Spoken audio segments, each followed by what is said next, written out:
Bukankah kita menerima tubuh Kristus dan ya, dikatakan tubuh Kristus, terima, amin, dan masuk ke dalam persatuan dengan Tuhan. Dan kita mengenal juga lewat persatuan dengan Tuhan itu, terjadilah apa yang disebut dengan pertukaran suci.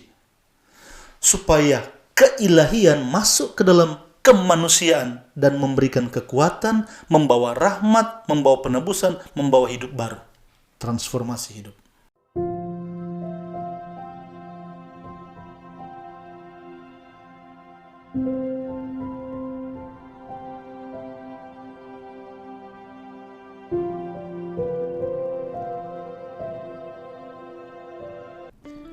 Halo, selamat berjumpa kembali pada kesempatan program Ruke, Ruang Katekese, bersama dengan Komsos Keuskupan Manokwari Sorong.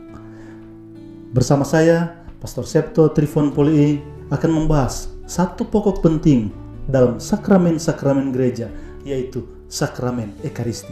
Ada begitu banyak pertanyaan yang muncul dalam kehidupan kita, pun kita bertanya kepada diri kita sendiri, mengingat perayaan Ekaristi, kurban Ekaristi selalu kita terima pada setiap perayaan Ekaristi, baik hari Minggu maupun pada hari-hari yang lain.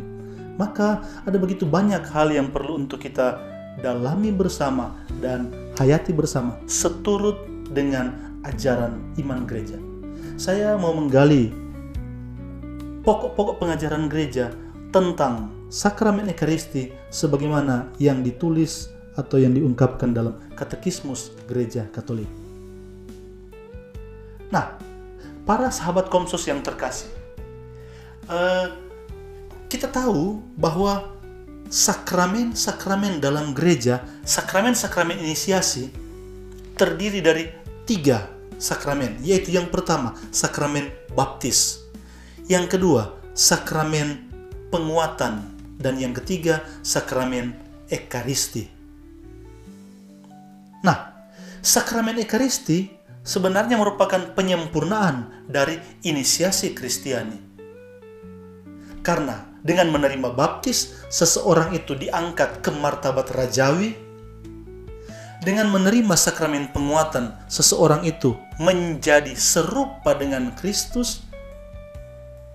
Dan dengan menerima sakramen Ekaristi, seseorang turut ambil bagian dalam kurban Tuhan bersama dengan jemaat. Turut ambil bagian dalam kurban Tuhan. Nah, kita tahu bersama bahwa pada perjamuan malam terakhir, Yesus mengadakan kurban Ekaristi, tubuh dan darahnya. Ketika itu, dia mengatakan kepada para murid, "Terimalah dan makanlah, inilah tubuhku. Terimalah dan minumlah, inilah darahku."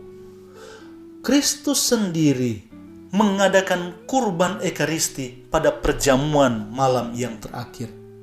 Tetapi dia bukan hanya melakukan perjamuan Ekaristi, tetapi juga dia mengabadikan kurban salib itu dan mempercayakan kepada gereja kenangan akan wafat dan kebangkitannya. Dia meminta supaya gereja mengulangi. Makanya dalam perjamuan malam terakhir, Yesus sendiri mengatakan, "Lakukanlah ini setiap kali kamu mengenangkan daku." Nah, dengan ini kita bisa lihat bahwa perjamuan malam terakhir ternyata bukan hanya peristiwa di masa lalu, di sana, dulu, tetapi juga yang terus-menerus dari zaman ke zaman oleh manusia seturut dengan amanat Yesus dikenangkan. Para sahabat Komsos yang terkasih, Ekaristi merupakan kekayaan gereja. Bukan kekayaan yang kaleng-kaleng, tetapi kekayaan yang penuh. Ekaristi merupakan rangkuman atau saripati dari kekayaan gereja. Memang ada begitu banyak kekayaan gereja. Ada bangunan, ada rumah sakit, ada sekolah, ada barang-barang berharga, ada relikui, ada program-program, ada harta benda yang fana, bona temporalia, uang misalnya, atau aset-aset lain yang bergerak. Tetapi yang jauh lebih utama, kekayaan yang paling utama dari semua iman Kristiani, yaitu sakramen Ekaristi. Karena di dalam sakramen Ekaristilah kita berjumpa secara lebih kentara dengan Kristus. Kristus hadir secara lebih nyata bagi kita. Maka gereja mempercayai bahwa di dalam Ekaristi tercakuplah keseluruhan iman Kristiani. Tidak ada kekayaan lain dalam gereja yang lebih berharga dari Ekaristi. Bahkan para orang kudus pun memberikan kesaksian, dan mujizat-mujizat juga menunjukkan betapa dalam Ekaristi terhimpunlah dan terkumpullah, terangkumlah kekayaan iman gereja. Maka kita bisa tahu bahwa ada hal-hal dalam gereja yang boleh hilang, mungkin juga akan rusak, tapi jangan dengan Ekaristi. Itu bisa menjadi masalah besar. Karena apa? Ini menyangkut biji mata dan detak jantung. Nah, rekan-rekan yang terkasih, para sahabat Komsos, Ekaristi dalam penghayatan iman gereja itu merupakan antisipasi dari kemuliaan surgawi. Dalam kitab suci ada begitu banyak cara pengungkapan tentang kemuliaan surgawi, tetapi yang paling sering adalah kemuliaan surgawi digambarkan sebagai perjamuan. Seringkali dibilang perjamuan nikah, seringkali dibilang perjamuan saja, ada perjamuan anak domba, perjamuan surgawi. Perumpamaan-perumpamaan dalam kitab suci, dalam Injil yang dibuat oleh Yesus juga digambarkan tentang perjamuan nikah, misalnya di Kana, atau tentang mempelai, tentang gadis-gadis yang bodoh dan gadis-gadis bijaksana yang mengiringi orang yang akan masuk ke dalam perjamuan. Yesus mengadakan perjamuan dengan para pendosa dan bla bla bla, begitu banyak. Dengan kata lain mau dikatakan bahwa perjamuan merupakan simbol kemuliaan surgawi. Nah, gereja mempercayai bahwa Ekaristi menjadi antisipasi dari kemuliaan surgawi itu. Apa artinya antisipasi? Ante artinya sebelum. Kaper memegang atau memetik, mengalami sebelum. Nah, ini mau dikatakan bahwa kemuliaan surgawi secara penuh itu nanti, tetapi Tuhan mengizinkan manusia untuk mengalami icip sedikit dari kemuliaan surgawi itu. Nah, Ekaristi merupakan antisipasi dari kemuliaan surgawi itu. Apa sebenarnya yang terjadi pada waktu perjamuan surgawi? Persatuan penuh dengan Allah. Persatuan yang sempurna dan paripurna dengan Allah dalam kekekalan.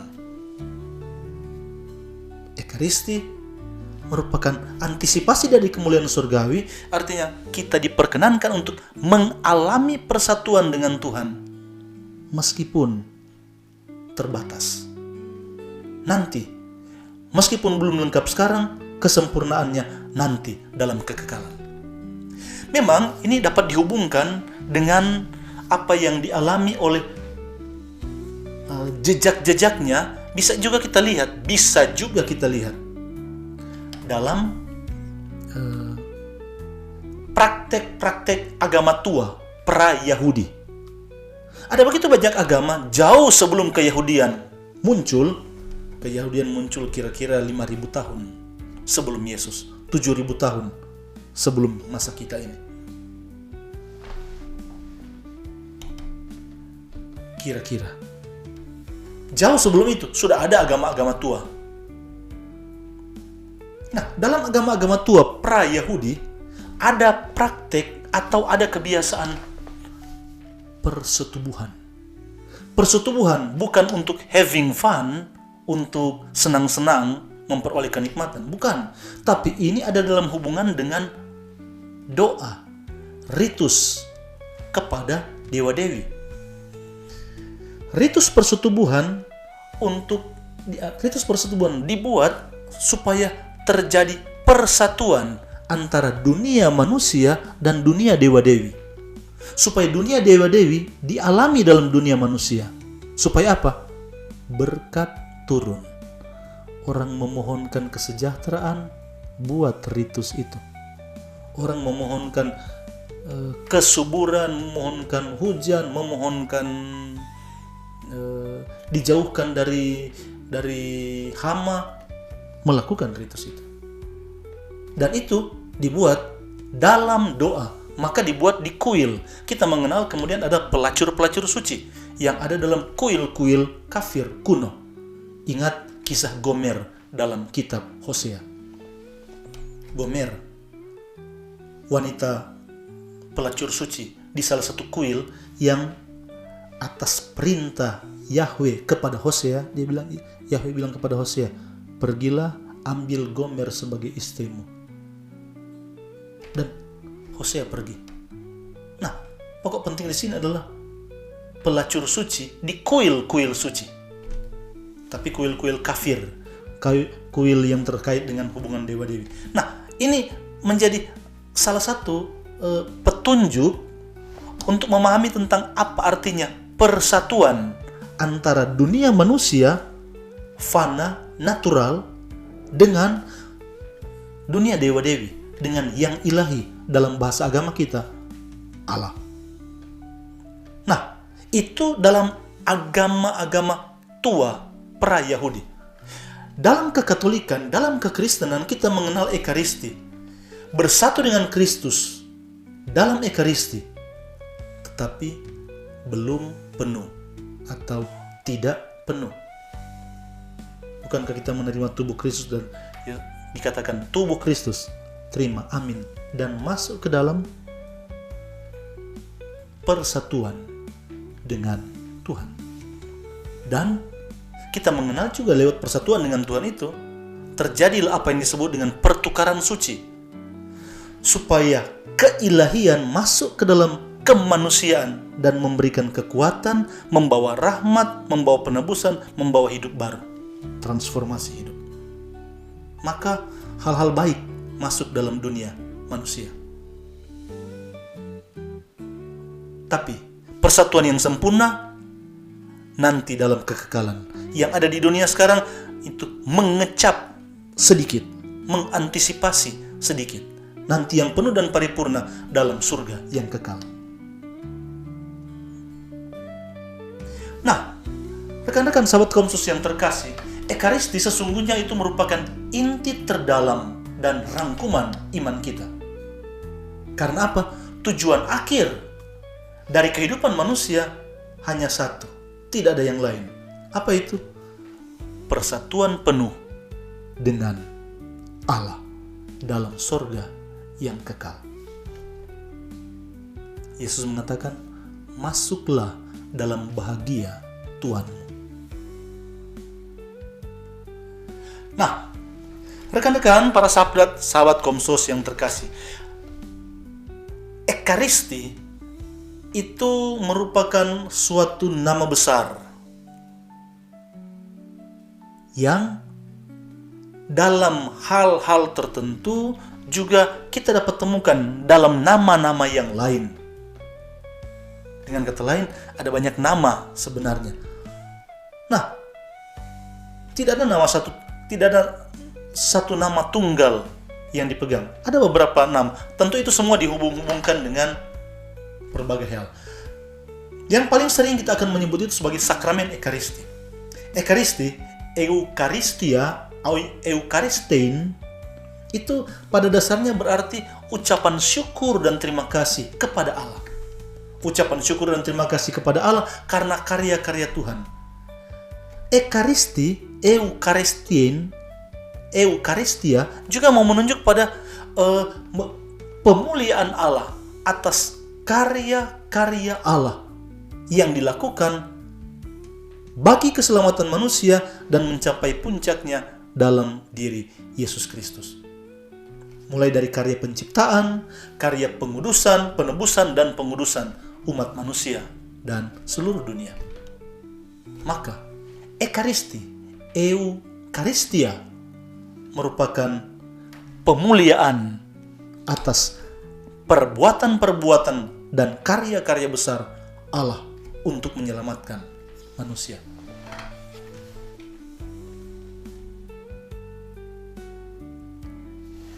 Kata lain juga yang dipakai adalah perjamuan Tuhan. Kata perjamuan Tuhan itu sebenarnya dihubungkan dengan perjamuan malam terakhir yang dibuat oleh Yesus. Disitulah kurban, disitulah Yesus mengorbankan tubuhnya dan darahnya menjadi penuh di atas kayu salib.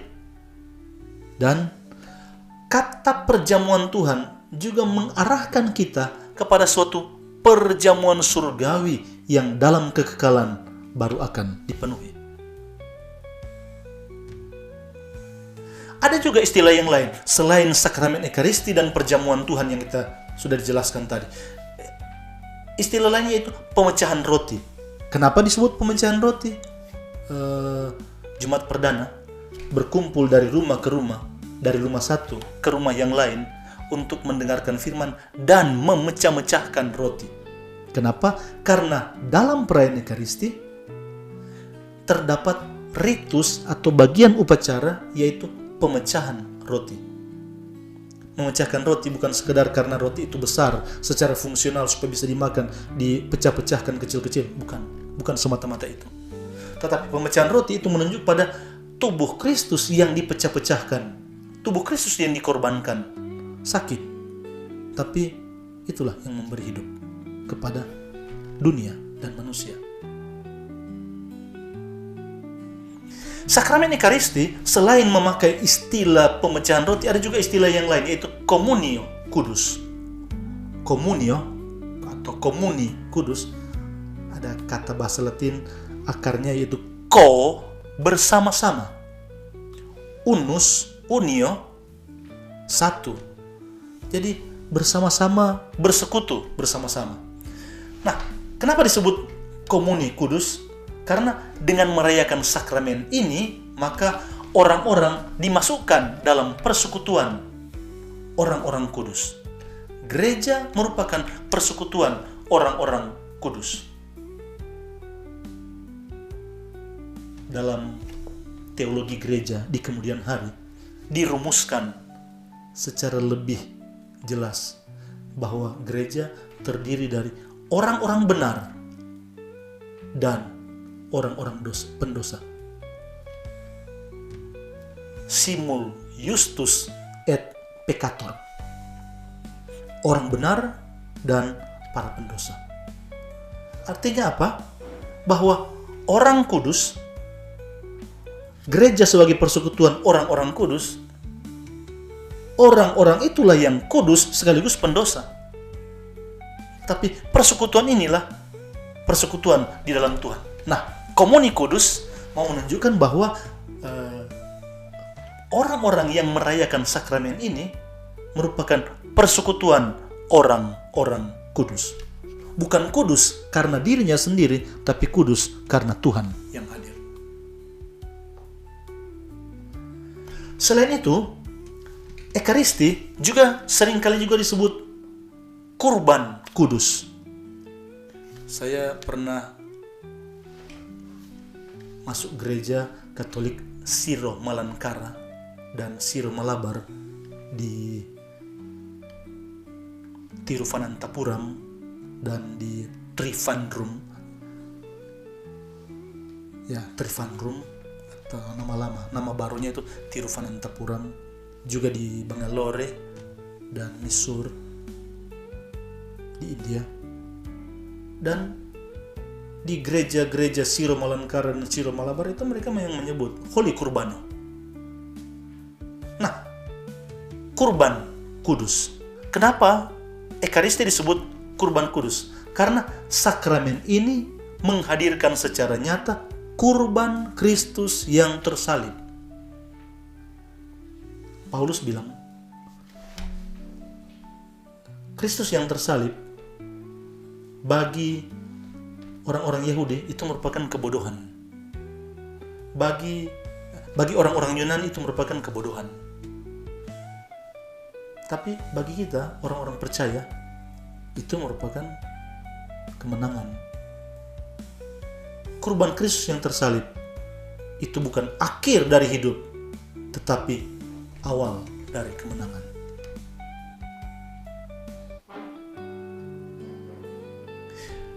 Selain nama-nama itu, ada juga nama yang lain, dan ini sering kali kita pakai, yaitu Misa Kudus. Kenapa Ekaristi disebut sebagai Misa Kudus? Karena dalam perayaan itu, karena di akhir dari perayaan itu, orang-orang akan disuruh pergi dengan imam akan mengatakan, Ite missa es. Pergilah kamu diutus, kamu dikirim. Nah, pengutusan Ite missa es pada akhir dari perayaan Ekaristi itu kemudian orang menyebut nama perayaan itu sebagai Misa Kudus. Misa artinya perutusan, missio. Nah, kita masing-masing yang turut dalam perjamuan itu diutus untuk menjadi tanda kehadiran dan tanda sukacita Kristus, menjadi saksi-saksi Kristus dalam kehidupan kita sehari-hari, baik di rumah, dalam keluarga, di tempat kerja, di tengah kehidupan bersama, dan di mana saja kita berada. Pergilah, Anda diutus. Demikian imam mengakhiri Misa Kudus. Para sahabat Komsos yang terkasih, tentu bicara tentang Ekaristi ada begitu banyak kekayaan dan butuh begitu banyak waktu. Nah, demikian pada kesempatan ini saya mau menyampaikan 1-2 hal yang mendasar berkaitan dengan sakramen Ekaristi sebagai kekayaan penuh iman gereja, di mana kita sebagai orang-orang beriman menjadi orang-orang kudus yang dikuduskan karena kehadiran Tuhan. Maka kita bersyukur kepada Tuhan atas karya-karyanya, berterima kasih kepada Tuhan atas perbuatan-perbuatan besar yang membawa penyelamatan bagi kita, terutama lewat Yesus Kristus, Sang Putra. Semoga dengan menerima sakramen Ekaristi, dalam perayaan Ekaristi, baik hari Minggu maupun hari-hari yang lain, kita selalu mengenangkan, kita selalu mendalami iman kita. Bukan sekedar terima tubuh Kristus, amin, makan, tetapi mengerti dengan lebih baik, menghayati dengan lebih dalam apa artinya kurban Kristus itu. Demikian para pemirsa, sahabat Komsos yang terkasih, 1-2 pencerahan tentang sakramen Ekaristi. Kita berjumpa pada program Ruke berikutnya tentang sakramen Ekaristi pada bagian selanjutnya. Sampai jumpa dan Tuhan memberkati Anda sekalian.